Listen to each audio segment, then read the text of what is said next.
episode of Aligned and Thriving for teachers, educators, all of the human beings out there, really. Last week, we kicked off the mini-series with the big 4 laws, and I'm going to continue to add on to this. So in case you forgot what last week was about, because it's been a week, last week I talked about the law of oneness, the law of vibration, the law of correspondence, and the law of attraction, and how they all shape the energy in your classroom space. So today we're going to dive into the next set, which I want to call the action and growth laws. These are the ones that remind us that it's not enough to just think or dream. We also got to do, okay? The universe meets us in that side of the effort. So this is the action and the time when you will do the action and then grow. So today we're going to look at the law of inspired action, the law of perpetual transmutation of energy. I like the name of that one. The law of cause and effect, and the law of compensation. And as always, I'm going to give you some practical ways that you can start applying all of these in your daily teaching practice. And Nyla just continues to star in this podcast. It's fantastic. I'm just going to have to sort that wonderful little fluffy human out before I continue. But that's what we're going to talk about today. We're going to talk about the next 4 laws: law of inspired action, perpetual transmutation of energy, the law of cause and effect, and the law of compensation. So those 4. Okay, so we're going to start with number 1, the law of inspired action. Manifestation is not just about visualizing. Okay, amazing if it was though. Imagine if you could just picture something in your head and then you just have it. I mean, we'd all be driving these fancy cars, living in amazing houses, all of the things. That's not how it works. It's all about taking steps that align with your intuition and your goals. This is called inspired action. It feels different from forced action because it's that little nudge you get to try a new strategy, to check in with that quiet student, or to start that project that you've been putting off. It's like the little poke from the universe saying, let's go do that. As teachers, we often get really caught up in the grind of our to-do list. I'm very guilty of that sometimes, but the magic really happens when we act on those intuitive nudges that just feel exciting, light, or purposeful, really. So some active steps for you. Actions. That's what I'm trying to say. Some actions that you can do. So notice the little ideas that just pop into your head and write them down and maybe try one of those this week. It's those little things that just go, oh, maybe if I did it this way, it would work better. Try it and see what happens. If a lesson idea excites you, then just run with that. Even if it's not to your plan, you can always make it work. There's ways to make those things work. Make space for your creativity. Give yourself permission to follow what lights you up. I mean, hello, this is pretty much me doing this podcast. I'm following what is lighting me up. I had a little nudge from the universe to go, maybe I should do that. The little nudge being my husband, pretty much. But following that, and look where we are. Amazing. It was those inspired actions that sort of got me to the stage that I'm at now. So think about those and follow the excitement. If something makes you feel energized, try it. Just go give it a go. It's those creative little windows, 10 to 15 minutes a day, that you explore some new teaching approaches or ways that you could connect with your students. Just check in with your own intuition. Pause for 30 seconds before you respond to that challenging situation, because what feels like the right action might come to you in time instead of the reactive one, if that makes sense. You have permission to just pause and wait before you respond. We tell kids that all the time. Think before you speak. Think before you act. You need to do the same. Before you're going to go and take action on something, maybe stop and just reflect and give everyone a chance to slow down, take a deep breath before you keep moving forward. At the end of your day, when you're doing your lovely journal time and having a bit of a reflect, jot down some inspired action that you might have taken and what difference it might have made. And if you honestly have no idea of what inspired actions might be for you or what they might look like, again, AI can be super helpful. I've used it before with this exact situation. So, say there was a goal that you're working towards and you really wanted something to occur. You can ask AI, what are some aligned actions that I could possibly take to help guide me onto that path? I want to be that. So, how do I get to that? What are some steps that I could take to get to that? Because it's going to help you. It's going to help guide you in the right direction. And then those inspired little actionable steps will help you manifest and get to what you want. Okay? So that is all about that law. The second one I want to talk about today, the big one, big words, I should say, the law of perpetual transmutation of energy.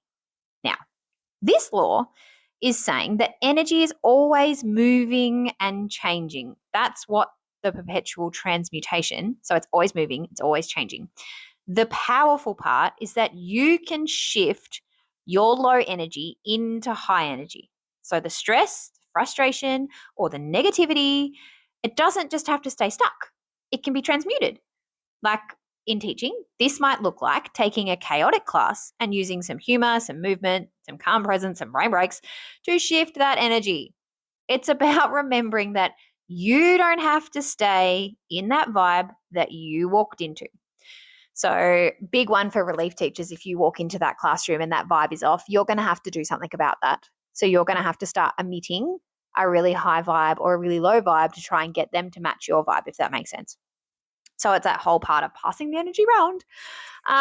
So, some actions that you could do in this space is when energy starts to dipping, you change it. You stand up, you move, you clap, you switch activities, you do something different. I've done that a million times before when you're going, oh my gosh, this isn't working. They're crashing, they're burning. I need to change it. Get up, move around, make it change, make a switch. Use humor or music to reset the room's vibe. I know when I've got lots and lots of high vibe kids, I might search a particular like beat of music, and I can't for the life of me remember stuff off the top of my head, but you can search the different levels that you need to start bringing the vibe down. You can actually look up playlists on YouTube for classrooms that are like a low vibe playlist to start bringing the vibes down, because those rhythmic beats will bring their heart rates down, and then everyone will start being in sync of that vibe. Okay, so that might help. And the same with building it up. Personally, you've got to shift your own energy first, though. You need to do your breathing before you react, especially to those tough situations. You can say, I just need a moment, or I'm sorry.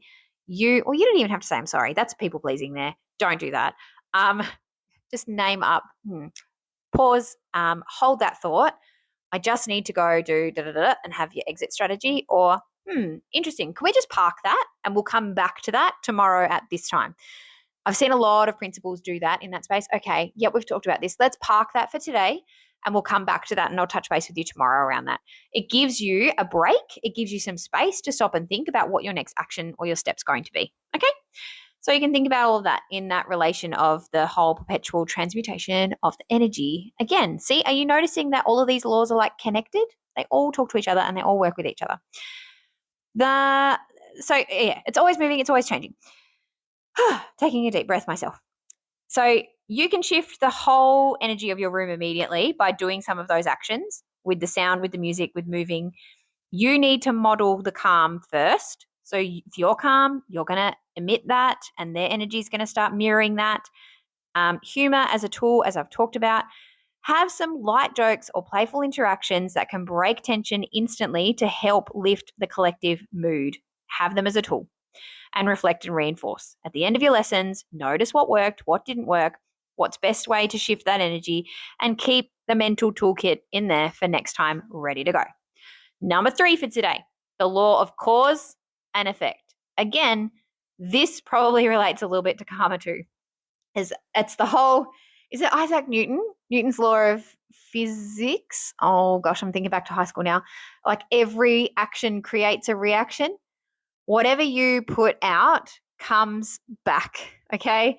So in your classroom or in your workspace, your consistency, your kindness, your follow through, it all matters, because that's creating trust and predictability within your classroom environment, and that's what's going to come back to you throughout the year.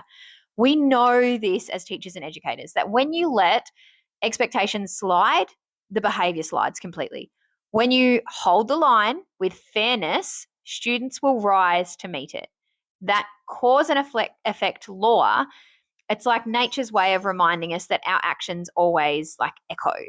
Like Nyla's collar just echoed when she was shaking her little body next to me. Anyway, sorry, distracted. So that's how that works. So for us as teachers in practice, we need to remember that consistency is key. Pick one classroom rule or expectation and stick to that one for every day for like a week so that your kids are learning that your boundaries are reliable and consistent. Work on that. Just focus on one and get that right, then go on to your next one. Take some small daily actions. Maybe there's one kid that you need to really check in with every day. Check in with that student, provide some positive feedback, acknowledge their effort. Those tiny little things, they compound into big effects over time. Think about these kids that are really hard to love. You know the ones, you know who they are. You know that they never have a sick day. They are always there, always there. And they are looking for attention sometimes in the wrong way. So reward them with attention when they've done it in the right way. You can find something to love in every single student. It may be hard and it may be small, but you can find something. So you might need to work really hard on yourself to change that in your head, but those small daily actions will count. Reflect on the results. So at the end of every week, again, look at your outcomes, reflect on it, journal on it. What reactions did my actions create? And what are the changes I want to make? You need to model cause and effect. Show students how your actions have and create consequences, both positive and negative, so that they can see the law in action, okay? And celebrate those positive outcomes. When students respond well to consistent actions, acknowledge it and reinforce the pattern because then they're going to do it again. Cause and effect. That's just how it works. Number 4 for today, the law of compensation. Now, obviously, this is the law about receiving in proportion to what you give. So compensate. It's not going to be always immediate or obvious, but the universe will always balance out.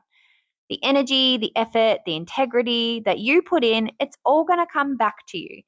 Sometimes it might come back to you through a student breakthrough, some positive relationships building, or even those opportunities you didn't even see coming. But as teachers, sometimes we feel like the effort is just endless and the reward is invisible. But trust that what you sow, what you sow, what you see in your classroom, I should say, what you see in your classroom and what you sow, the seeds that you're sowing, you will eventually reap. Like you'll reap the reward. If you keep being consistent and turning up and having those boundaries and that whole idea of cause and effect, it's all going to come back to you. All of these laws are saying the same thing. They all flow together. They all start with you, okay? Acknowledge your efforts.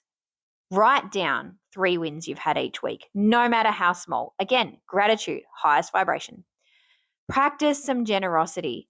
Share your resources. Mentor a colleague. And just watch what happens when you actually choose positivity, really. Choose to share. Sharing's caring, people. And trust the long game. I know that's hard, but remember that today's little bit of extra effort may bloom in a student years later. It's going to be those kids that you've worked so hard and then they see you in the street when they're an adult and they're like, you're the teacher I remember because you cared about me. You loved me. Like I actually was aware that I mattered in your classroom. It's those moments. Okay, the last one. That's what I was talking about, the law of compensation. So I am up to number 4. I had to remind myself. I got lost in my thoughts. So you're going to acknowledge your efforts. You're going to practice generosity.